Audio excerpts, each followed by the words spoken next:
Hello বন্ধুরা, আজকে আমি দেখাবো বিয়ে। এখানে একটা আমার দিদির বিয়ে হচ্ছে, প্রপার মারোয়ারি শাদি আজকে আমি আপনাদেরকে দেখাবো। আমি তো বাঙালি, তাই বাঙালি বিয়ে দেখে দেখে আমি একদম অভ্যস্ত। এটা একটু আলাদা, একটু না, এটা অনেকটাই আলাদা।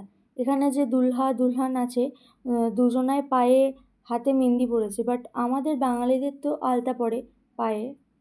এই বিয়েটা হচ্ছিল বর্ধমানের সর্বমঙ্গলা মন্দিরে।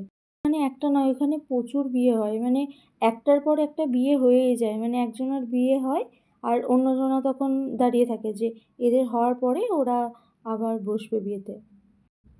মারোয়ারিদের তো ড্রেসের যে ব্যাপারটা সেটা তো পুরোপুরি আলাদা, মানে আমাদের বাঙালিদের তো শাড়ি পরে বিয়ে হয়, কিন্তু এদের তো সেটা নয়।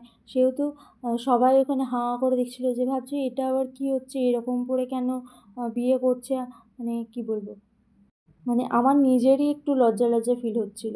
তো যাই হোক, এখানে হচ্ছিল মানে একটা পান দিয়েছিল, একটা নয় 7টা মতো পান দিয়েছিল। তারপরে গোটাটা ঘুরতে হচ্ছিল দিদিকে, তারপরে ওই পানগুলোর মধ্যে পা দিতে হচ্ছিল, আর আমাদেরকে বলেছিল যে ফুল ছেটাতে। তো আমি দেখুন ওই যে দূরে দাঁড়িয়ে দাঁড়িয়ে ফুল ছেটাচ্ছি। আর মাঝখানে ছিল একটা আগুন জ্বলছিল, একটা অগ্নিকুণ্ড ছিল, তো তার পাশে পাশে ওদেরকে গোটাটা ঘুরতে হচ্ছিল। এটা ওদের নাকি রিচুয়ালস, কিন্তু আমাদের বাঙালিদের মধ্যে তো এসব কিছুই নেই।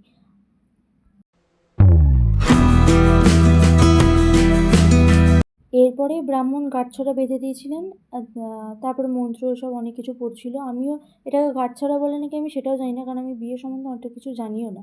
আর এরপরেই হবে, একটু পরেই হবে সিঁদুর দান।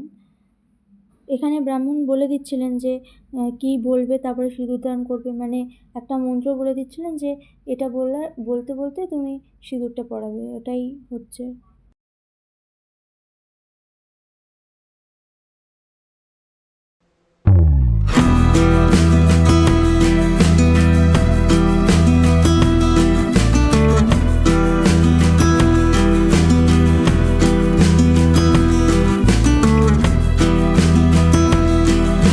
এখানে এই বিয়েটা হয়ে যাওয়ার পর এদের বাড়ির যে বউ বর আছে তাদের বিয়ে হবে, তো ওরা ওয়েট করছে যে কখন এই বিয়েটা শেষ হবে।